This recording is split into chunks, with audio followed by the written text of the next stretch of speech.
So today what we're going to do is we're going to be covering everything that you need to know about starting a project with kits.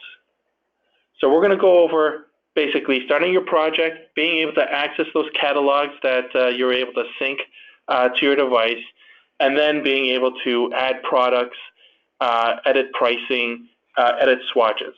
Okay? So I'm going to go right into kits. Bear with me one moment here.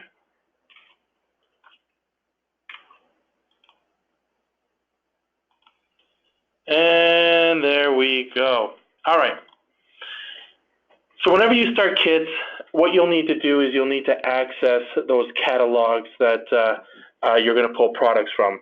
Now, I did cover syncing, everything that you need to know about syncing, especially the new features of Kits 2.5. If you're a Windows 10 user, you have that new update. So be sure, if you have a Windows 10 device and you're not at the latest version 2.5.14, you can see at the very top here in my Windows 10 device, the version number. Make sure that you're updated to 2.514 so you can have access to all the new features for syncing. All right, so now that we have the catalogs that we need, what we're going to do is we're going to go ahead and open up a project, and we're going to start a project. All right, so once you click on the plus sign, it takes you into the scene builder. This is where I always say the magic happens because it is magical with what you can actually do in front of your client, depending on the type of device you have. You know, for all our Surface Pro users that have this ability to using the hand gesturing, great, you know, especially if you're in front of a client. But even those that have laptops, you know, we used to think that it was kind of faux pas setting up your laptop in front of your client, going through stuff. You know, it's part of the presentation. It's part of the whole package, because what you're able to do now is instead of having to go back and forth with your client, you're going to be able to sit down in front of them, and you're going to be able to actually find quick solutions right there, right on the spot, eliminating all that wait time, because we already know that time is money. So the idea here is that you can sit in front of your client, engage them, and find out more about their project requirements, not necessarily having to forego having to go to a design team or anybody else that needs to validate the project. In this case, what you can do is you can actually find those solutions based on the product knowledge that you have, based on the galleries that we've set up for you, and basically create a solution right in front of your client. In this case, what you want to do first is when you start a project, as a best practice, you always want to start off with a project name. Now, what I like to do is I like to be consistent with the project name, and I like to make sure that it contains some quick information that if I need to share this project with a design team or with a peer from a kits to kits share, or again, if I'm sending out that AutoCAD file for the design team, or even the SIF file for my customer service team to validate, you know, what we're actually working on. What I want to do is in the actual project title, I want to make sure that they can quickly look at it and understand exactly who it's from, what it's for, when it was created. All right. So I like to start off with my last name, who the client is, what we're working on, and I always like to stamp a date on it so that I can always track progress. Okay. Perfect.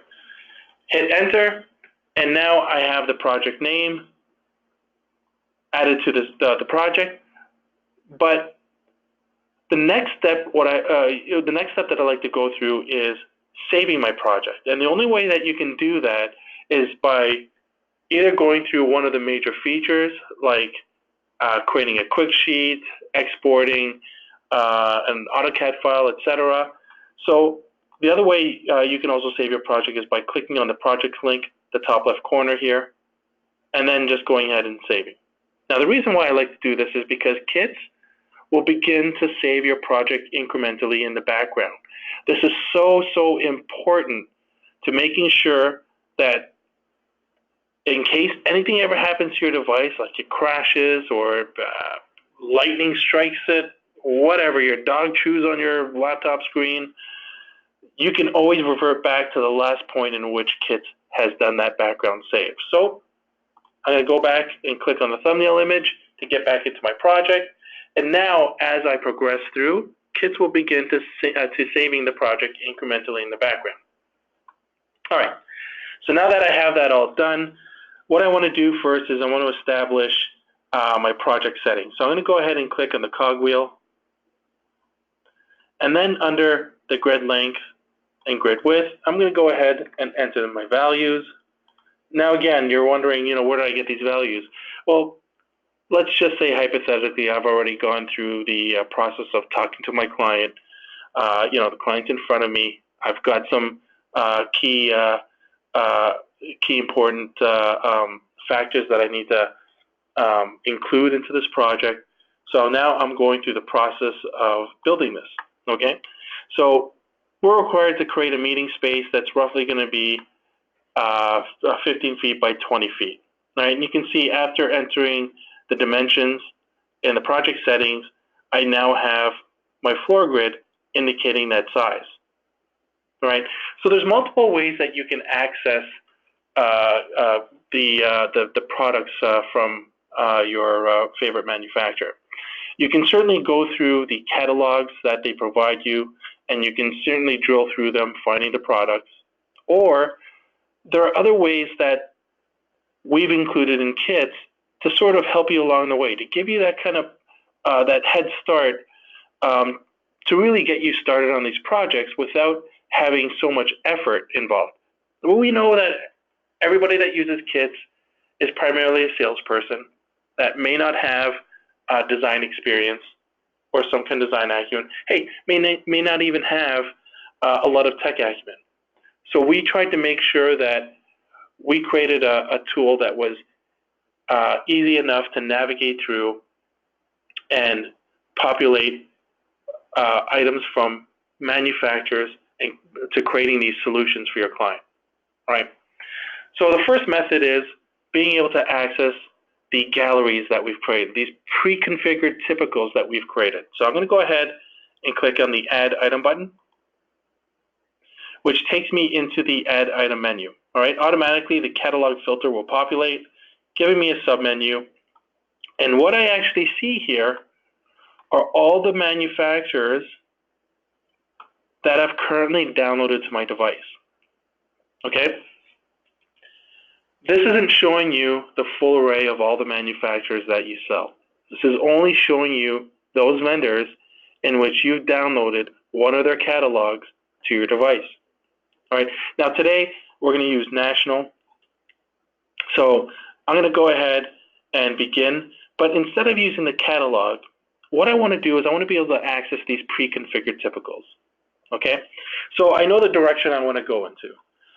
We want to go ahead and we want to specify the Tesla product from national. So to do a quick search, what I'm going to do is I'm simply going to type in TESS. Okay. Then I'm going to hit enter. What KITS begins to do is it begins to search globally against all the content that I've downloaded to my device. That includes catalogs and those pre-configured typicals. And it looks for anything that contains TESS in the summary, in the typical name, in the product ID, product description, or in the keywords that we've hidden behind typicals from certain manufacturers. Okay, I mentioned this before. We are creating a keyword system, which we're going to add to every manufacturer, which will allow seamless control over how you search for products in kits. Okay, we're trying to make it as easy as possible for you to get the best amount of results based on what you currently have downloaded to your device. All right, and so you can see here that, again, I'm showing all these typicals, okay? So we know that we're looking for typicals. So under the type filter, I'm going to go ahead and filter out typicals only.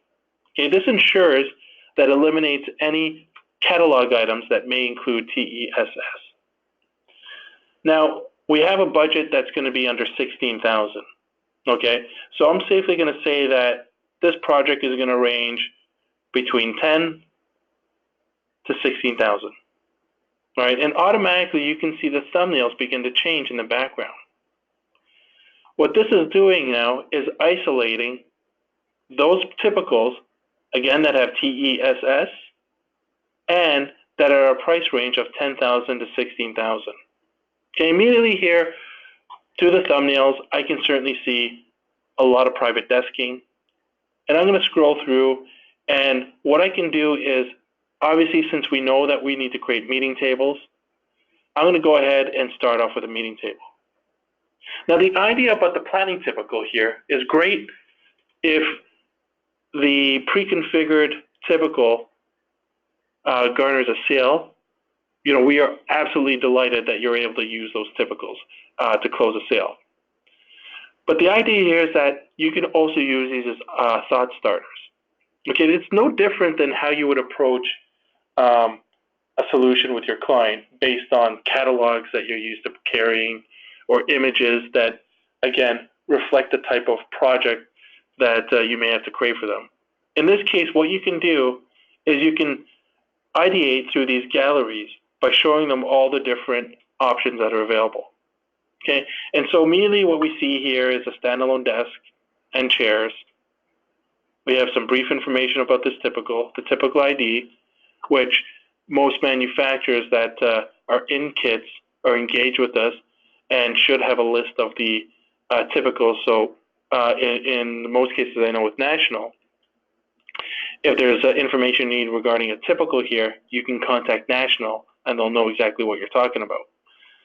We also have the pre-configured list of the entire project here. And then if we click on details, in this case, the reason why details is slightly lighter in color is because there's actually no details for this particular typical. Okay, but what we can do is we can click on these arrows to begin going through some of the other options. Okay, now again, it's all about being able to ideate with your client. Because the one thing with these typicals is that even though they're pre-configured and sometimes pre-specified, they are completely editable. Okay, so let's say this is the type of layout that your client is looking for. They want a meeting table, roughly about that size. We're going to say that's anywhere between 7 feet to maybe 10 feet. Okay, we have a work wall here. We have some shelving. Looks like some marker board. What I can do is we can actually take this typical and we can drag it into space. Okay, now even though it's not centered exactly where I want it, remember this is completely editable. All right, so the idea here is that we're going to be able to use this as a thought starter. So we already know that we're already in the right direction. We know that this is primarily what the client is looking for. We got a large meeting table here, which is roughly about 9 feet. And we have some seating. Okay, now again, the idea here is that you use this as a thought starter, you engage your client, you find out more information. That's the important thing about understanding about kits. Having this visual usually prompts people to talk. And so being able to show them product, arrangements, this all starts to drive exactly what they need, because we already know that clients have a set of wants. And what we're going to do is we're going to give them actually with what they need. That's our job. We're salespeople in the contract furniture business. We know the products best. And so what we're going to do is we're going to put them in the budget that makes sense, and we're going to be able to provide them with everything that they need. Okay? So we need to edit this. Okay, we need to first remove some chairs because they don't need a bench, and they need, let's say, about 8 chairs to surround this particular table. Let's go ahead and remove that. I'm going to go into a plan view, and I'm going to click on the control button on my keyboard. I'm going to click on the right mouse button, and now I'm going to drag diagonally across that work wall so I can select all those items, and I'm going to center it against the wall here. Okay, now let's take this table. I want to make sure that I have roughly about 5 feet between where I want to go. Okay, and I know that because I can count the squares here. Remember, there's no way of dimensioning in kits. All you can do is use the floor grid here to space plan your project accordingly. All right? So let's go to 3D view. That's what it looks like. But one of the requirements here is to having an LED TV placed on this wall. Okay? So I'm going to go ahead and I'm going to remove one of those panels, and I'm going to go ahead and access the catalogs again. So we know that we're working with national. Let's go into case goods. Case goods 1. Tessera. I believe it's under assembled. And let's scroll down. Here we are, TV wall panel. Okay. So now that I have that up, I'm just going to quickly close this for a second, and let's find out some more information. Here we have a 42 wide by 52 height wall panel. It's laminate, so I'm going to go ahead and make sure that I bring one similar, also in lam, and I can differentiate that based on the categories. So here I want to look at only laminates, and I need a 4252, and there you have it. I can click on it, or I can just double click on the item model number here, and that will automatically lead me into kits. Let's drag it into the space. And again, we're going to go into plan view.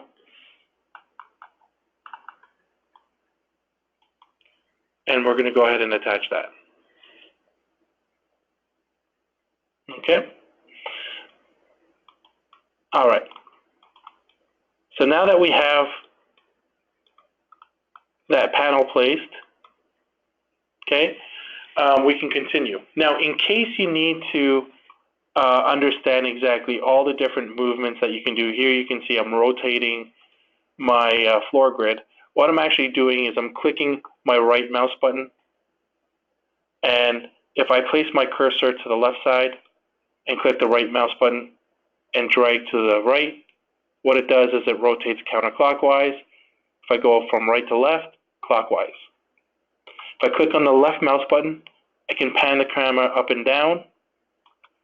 And if I click with my left mouse button on any item, that selects the item. If I click my left mouse button off an item anywhere on the screen, that deselects that item. Okay? All right.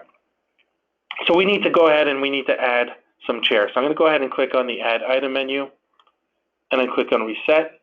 And based on the conversation that I have with the client, I know that they're looking for a meeting chair that isn't necessarily conventional, should be comfortable. And so I know exactly what I want to bring because, again, product knowledge is key, and having great product knowledge is only going to make it easier for you to find solutions through kits. Okay. So I know I'm going to bring in the Velout chair. So what I'm going to do is I'm going to quickly type in VOL, and I'm going to do a quick search. Again, that's going to search everything in kits, but I'm going to go ahead and I'm going to filter out that I only want to look at items only, and I'm going to look at a price range roughly between 1,000 to 1,500. And you can see immediately the results I get. Okay, I want to make sure I bring in a upholstered chair, so we're going to go ahead and we're going to bring in this 4-prong upholstered chair by clicking on this plus symbol, and now going through the process of specifying. Okay, anytime you add an item to your kit screen, it will open up the Add Item submenu in the scene builder, and what you have now are the options of going through the full specification structure. Okay, so I went ahead and clicked on the first specification, which is the upholstery grade, and what I immediately see here is the option to go through all the graded values. I can see the upcharge cost between each one, and then I can also filter out by color. Okay, so say we want to filter out all our brown colors. So I'm going to go ahead and click on brown. Immediately what Kits does, it shows all the brown swatches that are available under grade 1. But what I also get is a quantity count of all the brown swatches that are now under grade 2. 15 under grade 4, none under grade 5. And if we look at my harem, we can actually see some options here as well. Okay, now my harem is going to be a little bit too expensive for this project, so we're going to go ahead with a grade 1, and we're going to go ahead with Cali Desert. I'm going to click on next, and I'm going to go with an aluminum paint. I'm going to go next again, and we're going to go with a hard caster. Okay, so I can see that the specifications are done. I know that as well as because the next link has now changed, indicating that we have now reached the end of the specification. But before I continue, what I can do is if I place my cursor over here in the Add Item window, I can zoom into that chair. This allows me to validate what I'm looking at. If I click with my right mouse button and drag, I can also rotate that chair. Another way that I can validate this project. Now, the reason why we've allowed this is so you can find a position to place this chair so that you can actually create a cut sheet. Now, just below in the Add Item menu, we have here the option of creating a quick sheet. If I click on that, that will now create a PDF document on the right-hand side that's branded, which is much like a cut sheet. So you should have your credentials, you should have your dealer logo, and because this is a singular product, it will show who the manufacturer is. Okay. Now again, it's taking the position that I've left of this image and it's placing it here. You can see that I slightly have this cut off, so play around with it to see, again, what your results would be, because if I were to leave it as it was and do the quick sheet, you can see it gives me a really small image. Okay, we are looking at ways to just automate that so you don't have to actually enlarge it. Maybe you can just rotate it to the position you like, but the idea here is that you use this so that you can position it the way you want to present it to your client. All right. Now, also below here in the Add Item menu under Quick Sheet, we have some options. So by default, all these options that are highlighted blue are turned on, so we can see the model number, options and finishes, product details, pricing here because it wants to indicate pricing. We have no discount, but we can certainly create discount at the item level under Configure Price. Okay, but that's for another webinar. And then we can also add some notes. If I click on the default switch there, all I need to do is now click in the box under Notes to type in a note. There you go. And if I scroll down, I can now see my note. Okay, if I scroll further down, there's the document. On a Windows 10 device, you'll have to save it somewhere. Automatically, it'll save all my documents to my Documents folder so that you can access your email afterwards and attaching the file. Now, you may be wondering, why doesn't it not automatically prompt your email to open? The iPad does. And the reason why is because the iPad uses a default email service, which is, I believe, Mail in Apple. Okay? And every iPad has to have a default email address associated to the user account. So Kit automatically knows to access Mail and to access the default email that's associated to the iPad account user. For Windows 10 users, you have the option of choosing whichever carrier you wish to use. Okay, some people like to use Outlook, especially if they have a professional business email to use. Some people use Google, Yahoo, etc. So it's really up to you which email service provider you're going to use based on your professional email address. But what I do suggest is that you use your professional email for any communication that you send out to your client with the KITS project. Okay? All right. So again, save it to your documents and then share it via email. So we created a cut sheet. We specified it, but it's not in the project yet. So I'm going to click on this chair. I'm going to hold with my left mouse button, and I'm going to drag it into my scene. And so now you can see that I've now added this chair to my scene. Let's go into plan view. Okay. Another thing that we've added here is, as you can see, when I'm dragging the chair close to the table, it will snap to the edge of the table. That is that snap to function that we've included that will help you build your projects accordingly. Okay. Let's create a few duplicates here. Start off with a centered one, right one, and now left one with somewhat equal spacing. Now, this is a tip that I like to do. This is a best practice. What I like to do is rotate my chairs ever so slightly. As you can see here in 3D, they're not perfectly aligned with the table. And the reason why, this makes for a better rendering. Why? Because symmetry is nearly impossible when humans are involved, meaning we will never have chairs that are perfectly aligned with the meeting table or with the desk. There's always going to be something that's slightly off, not spaced correctly. And so being able to break up the symmetry is more like humanizing your rendering. Okay, so that's a best practice and a tip that you can actually take when you're rendering. All right, so again, what I like to do is I like to click on one of the chairs here now, and now I'm going to hold down the shift button, and I'm going to go ahead and select the other chairs by clicking on them. What that does is it allows me to do a select all. Okay, or you can click on the select button here, highlight it, and also do the same. Now I like to group it together. And you're wondering, why does the chair change color? It initially changes color in the beginning to green because that is the initial start of creating your grouping. Now, anytime you click on one of these chairs, you'll see that they'll highlight in red and green, indicating that they are part of a grouping. And a green chair is green because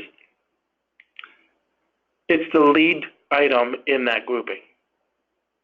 Okay, what do I mean by that? If I were to drag this chair, and let's say again, I want to sort of align it in the middle here, the point of that snap feature occurs as this chair gets closer to the opposite object. So if I wanted to do the same thing and I wanted to, let's say, snap this part of the chair here based on the green box that's created to this table, but I'm selected on this chair, let's see what happens. That chair is now the lead object, and it now stops at the point of the green box on this chair because this is the lead item. Again, if we go back to the middle chair and we drag, you can see as soon as the connection occurs here, Kits will snap this box to the adjacent item, and you can see we have an overlap here. Okay, so that's important to know, especially if you're working on multiple items that have height differences, that need to be aligned perfectly, that are part of a grouping. If you want to get a wall of items or a line of items, again, to snap to a particular point, you need to make sure that the item that's connecting to the other item in your scene, again, is highlighted green because that becomes the lead object in your grouping. Okay, and now that these are grouped together, I'm going to go ahead and create a duplicate. Let's go into 3D. I'm going to go back into plan view, click on the middle one, and now I'm going to click on Control, and I'm going to click with my left mouse button and drag, and that's going to allow me to rotate my items in the scene.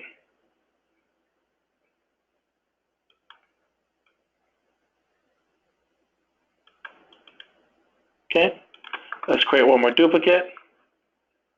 We're going to ungroup this grouping here now. And I'm going to take one chair, place it over here, and another one, we'll place it over here. And this one we're going to highlight and we're going to delete it. Again, Control, left mouse button, drag. I'm going to rotate that in. Let's go to 3D view. And I'm pretty happy with what I have so far. Okay. Now, we need to specify the rest of the items here. So I'm going to start off with the shelving. Okay. Now, I'm going to go ahead and double click on the shelf. Click on laminate color. I'm going to click on replace all. Let's click on Mocha. And now automatically I'm going to close. And you can see by selecting replace all, what Kits does is it begins to look for any other item that has a similar specification structure, and it applies that finishes to that item. Okay. Now, I don't want everything to be dark mocha here. That looks pretty dark to me. So I'm going to go ahead and double click on one of the panels here. Let's go into the specification. And what we want to do is we want to go ahead and use almond. Here I can choose between two different swatches. I have a vertical swatch showing the vertical grain. I have a horizontal swatch showing the horizontal grain. Okay. In this case, I'm going to go with horizontal. Let's close. And what you can see here is Kits has also recognized all like items in the scene. And so when I made a change to one, it made a change to all, because these are all the same product numbers. And if I go into my list view, they all fall under the same line. And the reason why is because there's a rule written in Kits under the behavior and project that specifies when you make a change to one chair or one item that is a like item, you make a change to one, it makes a change to all. In case you need to make any edits, you can certainly do so all the time simply by double-clicking on any one of the items, and that will lead you into the Edit Item menu. Okay, and here you can see Behavior and Project. If I were to open that up, these are the three default settings that you can go through. And again, I go through this on another webinar. All right, so let's go ahead and click the Media panel here. We want to make sure that is also done in almond horizontal. And we are good. Let's start off with this table. Grommet, we're going to say a center cutout. Leg color, we're going to go with almond. And finish application, we're going to go with the high gloss. And then we're also going to indicate the top surface being mocha. Let's close that up. And there you go.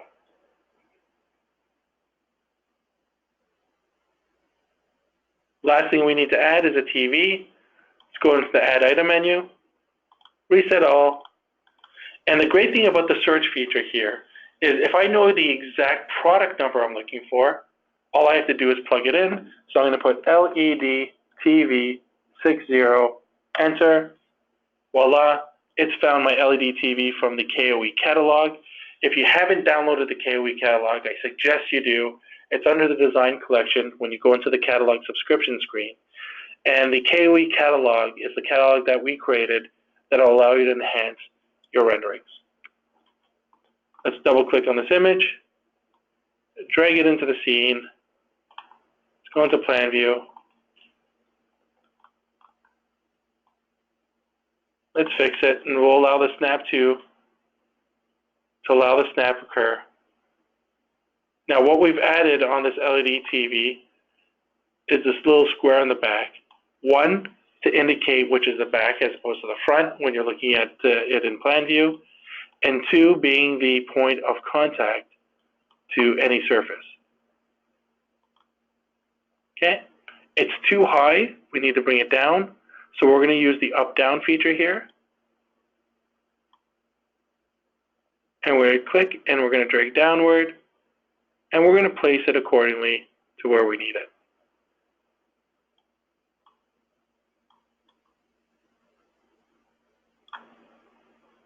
In case you need to be a little bit more specific, where will you place it? Click on your settings, turn off your Snap to, and then set it.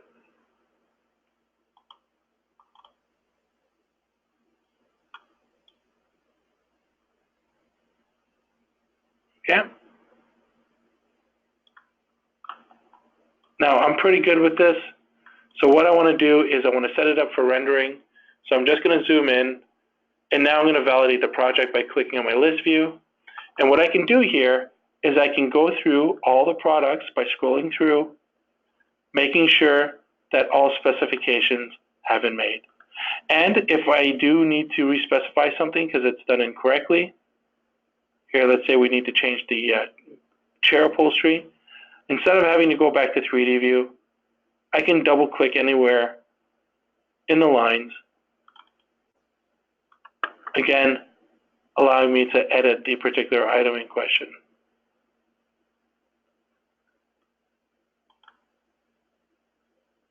Let's close that up. And there you have it. There's the scene. All right.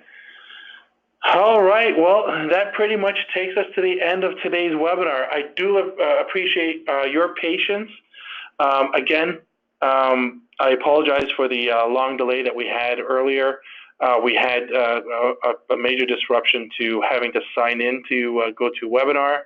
I'll be sure to bring this up to the GoToWebinar team, letting them know again about the experiences that we have. We're always trying to make sure that, again, the experience that we want to provide you, as well as this learning experience, is going to be seamless and easy, and again, without any interruptions. Okay? Now, next week, we're going to be taking a look at how to creating that all-important documentation, especially the rendering that you need to create. And we're going to take a look at all the different things that you need to do and include in rendering, which may include using KOE catalog items. Okay? All right, I'm going to go ahead and take a look to see if there are any questions. So let's just open up the question box here. Bear with me one moment.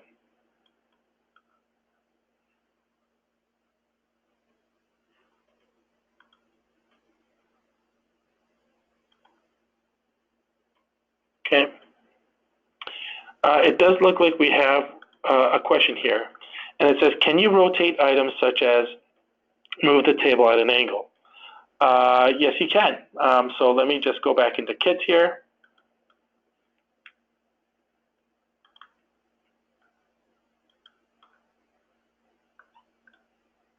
All right. So we need to move this table. Anytime you need to rotate, all you have to do is select an item. Okay, make sure it's highlighted in blue. Or if it's a group of items that you need to rotate, make sure that they're selected. And once this is selected, I'm going to go ahead and click with my left mouse button and hold. Oh, sorry. First thing I want to do is click on the control button on my keyboard, and then click with my left mouse button and hold. And now, when I drag my mouse, I can rotate any item in the scene. Now, one thing that's important to know is if I've made a mistake and I need to sort of fix what I've done here, this hoop arrow here is the undo button, and if we go ahead and click on it, that will allow you to undo, I believe it'll allow you to go up to at least 30 times, but it will undo the last action. Okay? Anytime we click on an undo, it creates a redo. So you can also go forward after making any changes. Okay?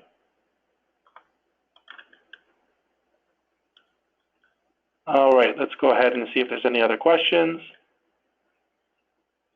And it looks like that was the very last question. So I will conclude today's session. Again, I do appreciate your patience and understanding regarding today's technical issue. Now, don't forget, all our webinars are recorded. Even today's slow webinar has been recorded, and it will be launched on our YouTube page. So in case you want to revisit this webinar, you can certainly wait a couple days as it takes some time to convert and upload to our YouTube channel. But you can find all the other YouTube recordings that we've created based on the Webinar Wednesday webinar session. Okay. All right, well, that's pretty much it, folks. We've now concluded today's webinar.